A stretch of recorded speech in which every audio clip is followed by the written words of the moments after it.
We'd like to take some time on this tape to talk with you about preparing your team to play its very best in each game on your schedule. And I think that's one of the first things that we need to understand is you don't get ready to play the game the day of the game. I really think the things that you do throughout the year are much more important in that you're building a philosophy of life that is carried over into the way your team goes about playing the game of basketball. You need to be the type of person that every day you're studying people, trying to learn more about people and how to work with them effectively. And you're studying the game of basketball, and not just basketball, but other sports, other businesses, people that are showing you ways and methods of working with people and teaching fundamental skills, and particularly the skills of the game of basketball. If you're the type of coach that only gets up and gets excited for games that are against big opponent, big name opponent, big rival in your particular schedule, you're going to be at the mercy of that schedule, and you can expect your players to follow your cue, and they're going to get up for some teams, and they're not going to be very excited about playing on other nights. As a coach, you need to exhibit in your preparation each day that you have an approach that you're trying to raise the level of play in your program, so that becomes much more important than winning or losing. Because for a lot of us, when we start building a program, we're just hoping we can start crawling, creeping, and then eventually walking before we're ever running by our opponents. So it's really important when you're inheriting a losing program that you stress the attitude of improvement, raising the level of play. And I think it's even more important once you have a dominant program where you're expected to win every night you take the floor, to stress the attitude of raising the level of play so you don't overemphasize winning and losing, because winning, you're going to do that.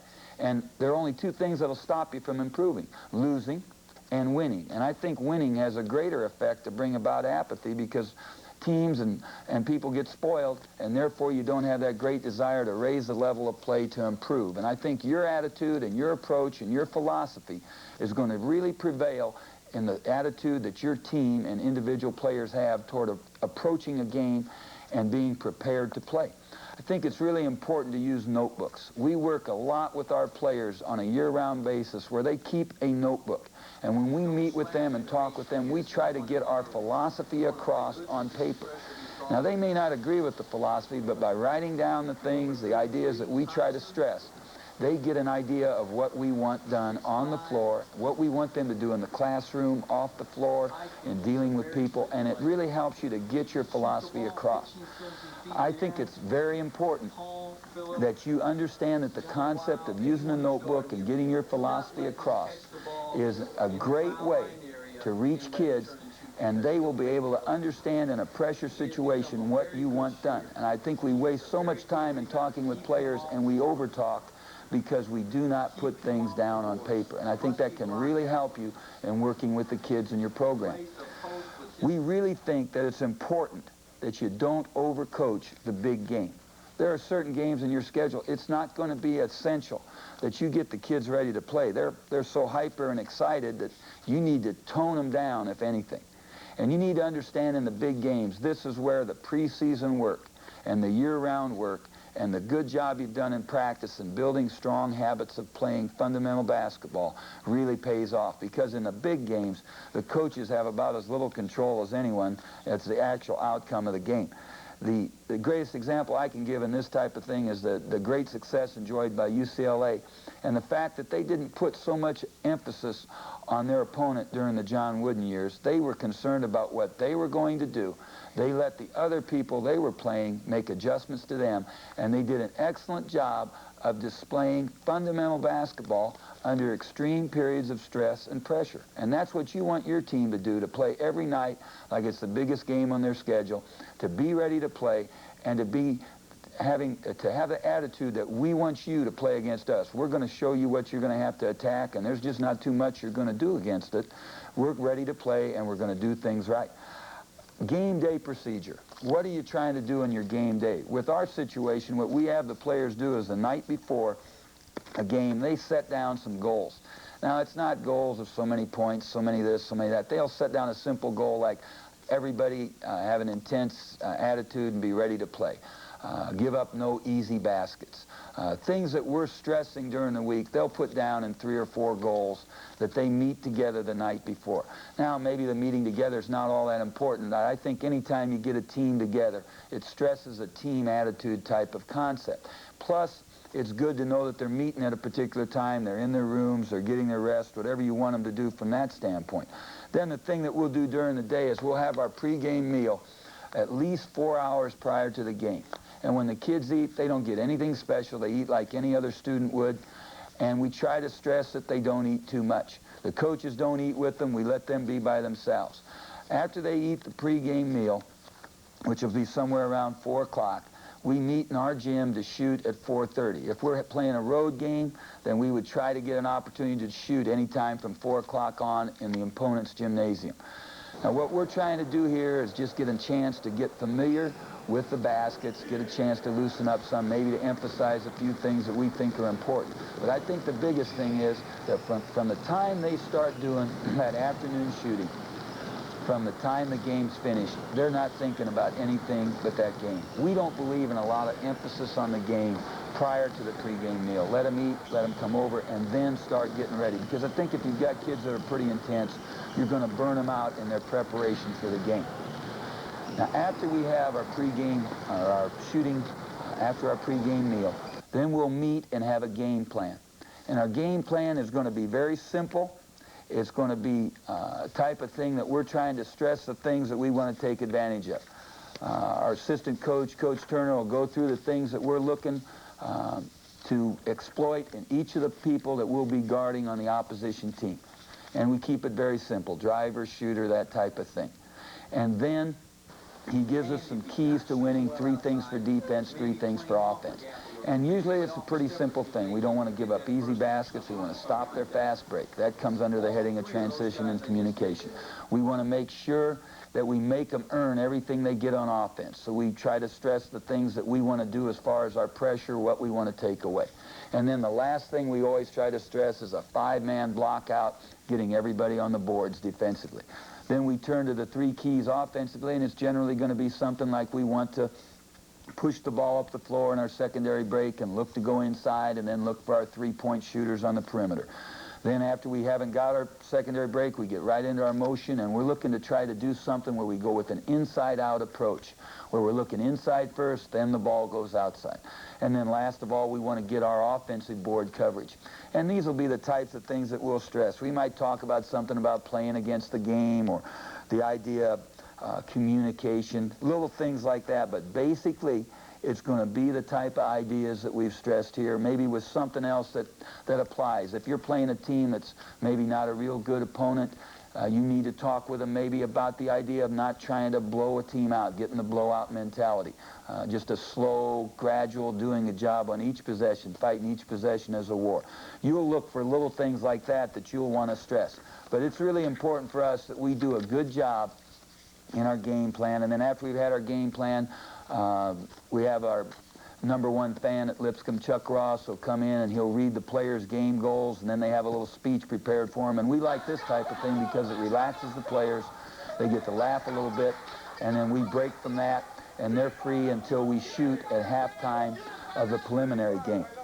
Now, the attitude we want in the locker room, our players will not tape until after the halftime shooting that's done during the preliminary game. Now, a lot of times if we're on the road, teams might not let us shoot. They'll have a halftime show or something during the preliminary game. But if at all possible, we like to shoot at halftime. Well, one of the reasons we like to do this is because in a national tournament in Kansas City, teams warm up at halftime. So we want to structure everything in our game day approach that it is as close as possible to national championship play. So we'll shoot at halftime of the preliminary game, and then once they leave the floor from that situation, then they're going to get taped and they're going to get ready for the game. And our locker room attitude, we want them to be preparing mentally and physically. And everyone's different that way. There will be several areas players could be. We might have some people in the weight room, have some people in another room, might be some in the locker room. There may be in any of a number of places. but it's going to be the type of situation that they're in an area that best suits their getting ready to play the game mentally and physically. Some people, they can handle music, others can't. And our only guideline for them is if you don't know what approach to take, you better take the conservative approach, the quieter approach, until you know what you need to do to get ready to play. So we want quiet time as much as possible, and want them thinking team thoughts, so they're more relaxed, they're not worried about what they're going to do, and we like to have them together. As far as them being together before they go up, we'll get together with them, we'll say a few words about re-emphasizing the game points, particular things on opponents, then they go up ready to play. They can have a prayer if and when they want it, where and when they want it. It might be quiet, it might be them praying together, whatever they want to do in that standpoint. But we like the idea of the team stacking it up. Guys putting their hands in there together before they leave that locker room or that meeting room, putting their hands together before they take the floor. The one thing we can't stand is to see players straggling out on the floor. We want everybody going out as a group, and by making them stack it up together, I think that's really a good thing to make them feel like they're a team. Now, pre-game warm-up is an extremely important thing, and what we try to do is get the players to concentrate on their physical and mental preparation. I think one of the things you need to watch in pre-game warm-up is that you go at a fast enough rate of speed, that you sweat, you get that second wind phenomena. If you don't warm up hard and build your warm-up to where you break a sweat in your warm-up, you're going to have players going out, they'll play 2 or 3 minutes, and they'll walk over to the bench exhausted because they never really got their so-called second wind. I think that's important, and I think it's important that there's a lot of movement, enthusiasm, communication. You don't need false chatter, but just calling for the basketball, calling a player's name, telling them you want the pass, encouraging good, sound fundamentals while they're on the floor with their hands ready, knees bent, making good jump stops, making accurate passes, doing things fundamentally right is really important. We like to do position shooting. We want players shooting from their game spots, taking game shots and working at game speed. And we like to have someone on the free throw line as much as possible whenever we're doing position shooting. And we let the players determine what they want to do in the pregame warm-up. They determine what they're going to do. They make up the warm-up. They determine how long they want to warm up. Our team doesn't like long warm-ups. They don't warm up for 30 minutes. They warm up for more like a 20-minute period, because in the national tournaments you may get 10, you may get 15 minutes. So we need to be ready to cut the warm-up down some, and they need to learn to warm up quickly. Now what we want to do is handle all the matchups and stuff on the bench. We don't go down. And again, that's another thing that's geared to tournament play. You go down, you waste time going down to the locker room, getting the matchups coming back up. We just handle it all on the floor as much as possible, because that's the best situation for us in tournament play. Now, on the idea of what we do for pregame warm-up, we'll come up on the floor and we'll start out with 2-line layups. And we'll have passers in the center of the floor. We'll have receivers on one side of the floor, and we'll try to make a good pass using pass fakes, passing the ball from the top of the circle toward the opposite corner. And we're trying to get power layups in this as much as possible. We try to get our shooter rebounding. Sometimes we have the passer rebounding. We really like the idea of the shooter rebounding because he gets more of a high jump layup as opposed to a broad jump layup. Then after they've done some layups, they'll make some passes for jump shots. They might use skip passes. They're going to vary that. But after they've done their 2-line shooting, they move into mass stance defensively. And we just line them all up. We'll have 3 of our red shirts or 3 student coaches out there, and they will guard the ball in the center of the floor. They'll start out with 1 foot forward, right foot forward. Let's say they'll guard the ball in the center of the floor. The ball will be dribbled to the right, then pass back to the middle, then pass to the left wing. And what they're working on there is guarding the basketball, jumping to the basketball when it's passed on top in denial position. Then when the ball's passed to the opposite wing, they're jumping to the ball in a help side stance position. And they're working on closeouts, good defensive stance, but they're doing it as a team, and they're using verbal calls, and it brings everyone together. And it really puts an emphasis on defense in a mental and physical fashion. Then they'll work on the other side of the floor. And we just do 2 possessions of this, but it really helps give you a mindset, and it makes the opponent realize you're there to play defense. Then we move quickly into lane passing.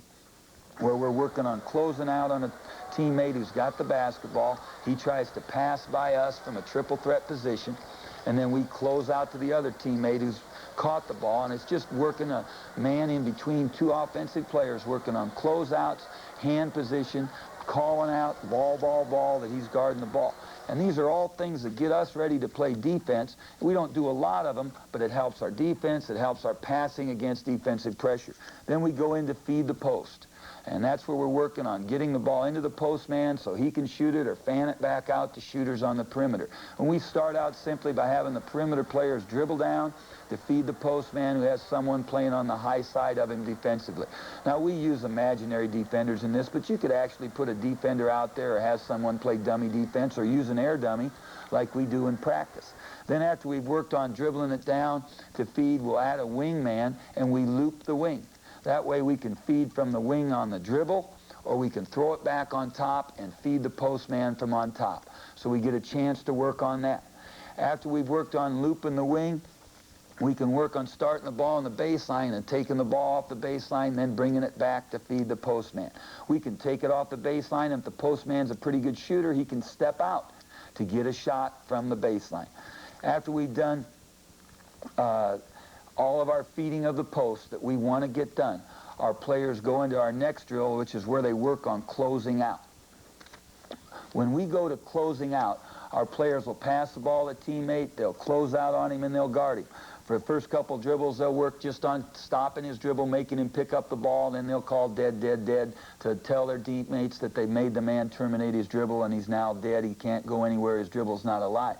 Another thing that they'll work on then is taking a charge. And we don't run through the guy and try to hurt him, but they just work on taking the charge, trying to protect themselves, get their feet down. And, you know, this is the type of thing that could work both ways with you. Some officials, it might irritate them to do it. As long as our players want to do it and they think it's good and helps them get warmed up, we do it. And it's something that we'll be using in the game.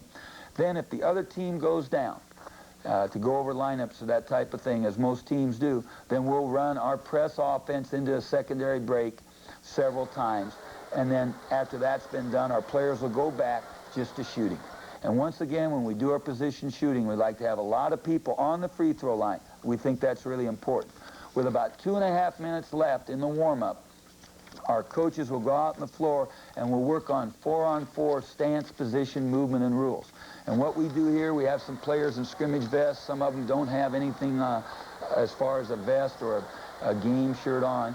And we get them divided up into teams of 4. And we work on our closeouts. We work on trying to close out short, control the man. A couple passes are made. Players try to take a good shot, and then we work on our block out. And we think this helps us to get mentally ready to play in the game. And then with about 30 seconds to go in the warm-up, our players are all stacked up at the free throw line, and we head over to the bench to get ready for the pregame introductions. Now, when we handle pregame introduction, in our league, we use alternating introductions. So there'll be one of the visiting team players, then one of the home team players. And what we'll do is we go through the matchups again at that time.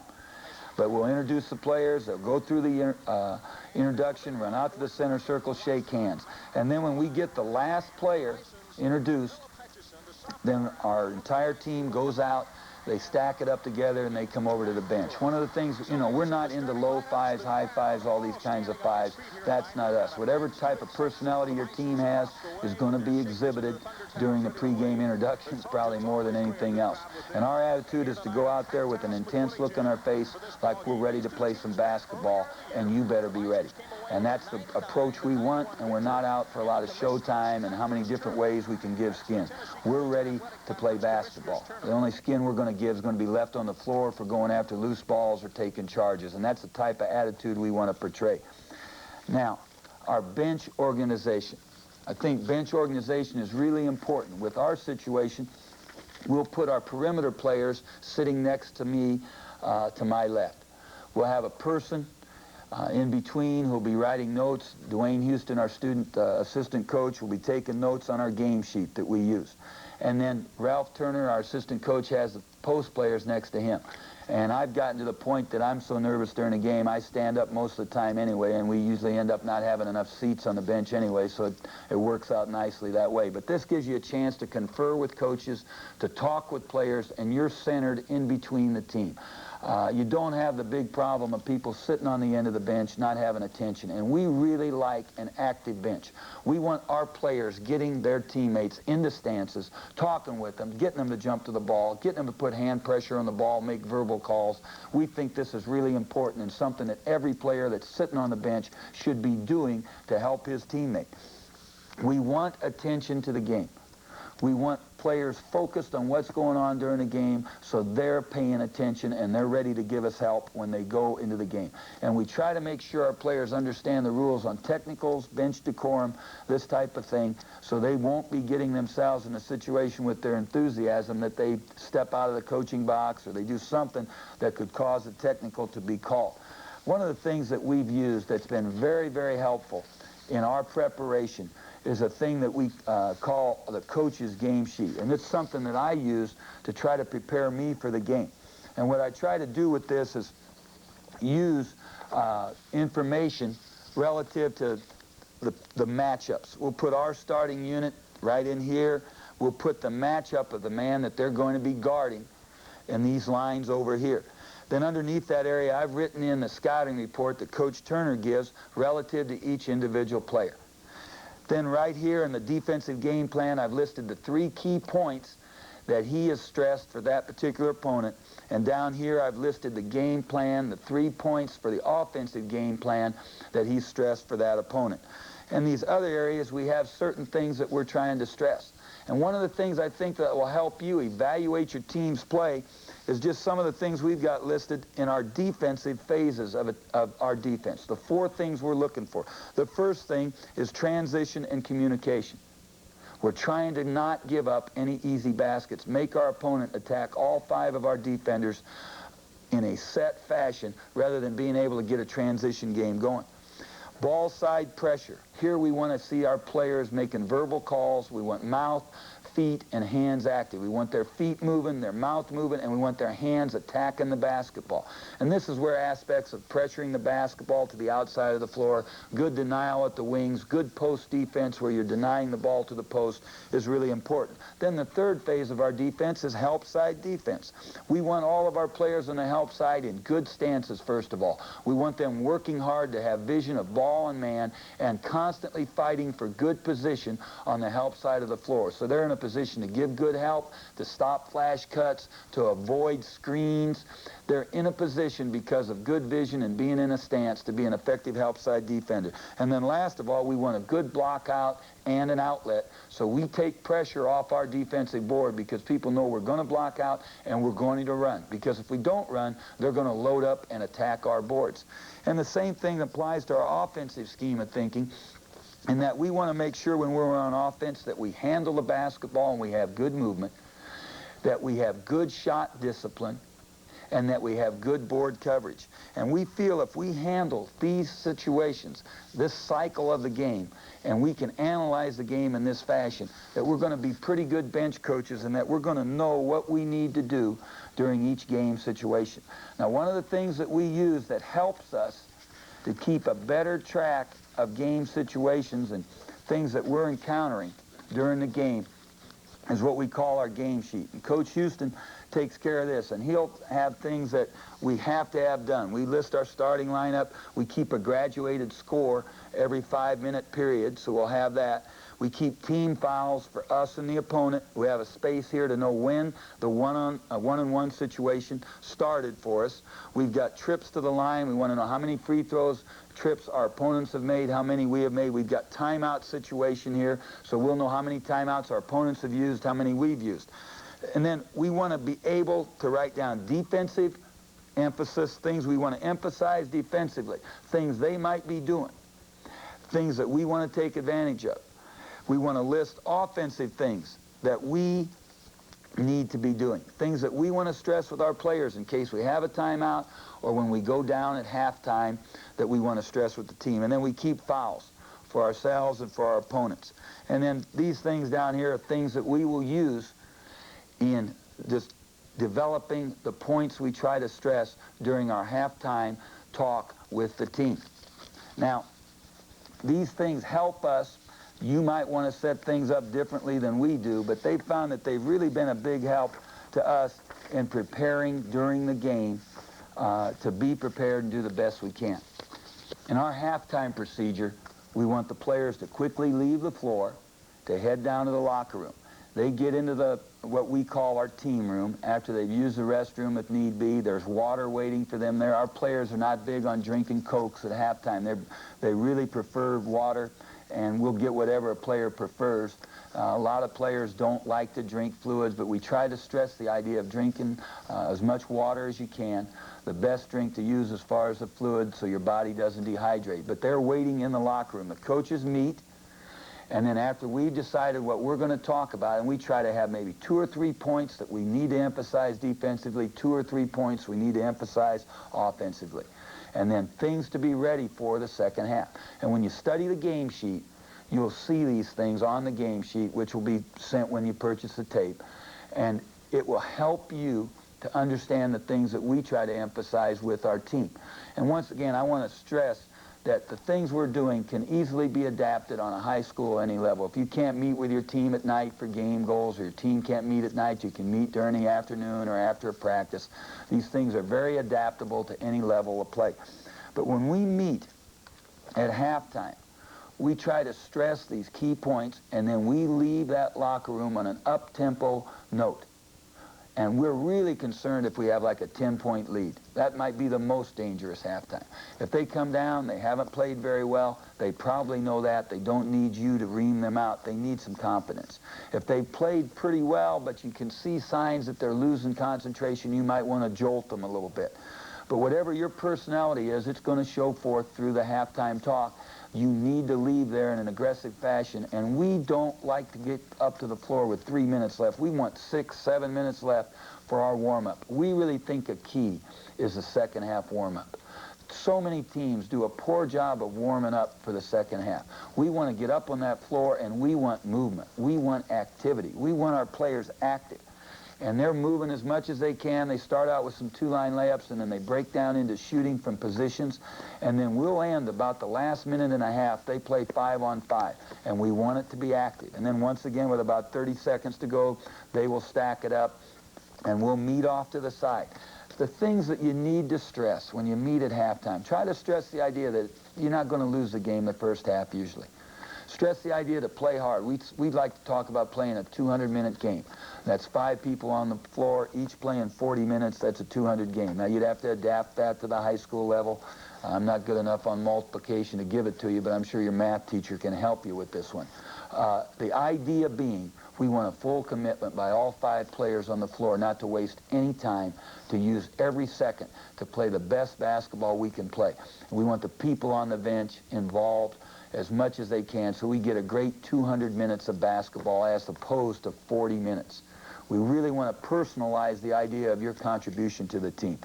And then it's really important that you have your people reported into the scorebook before you take the floor for the tip.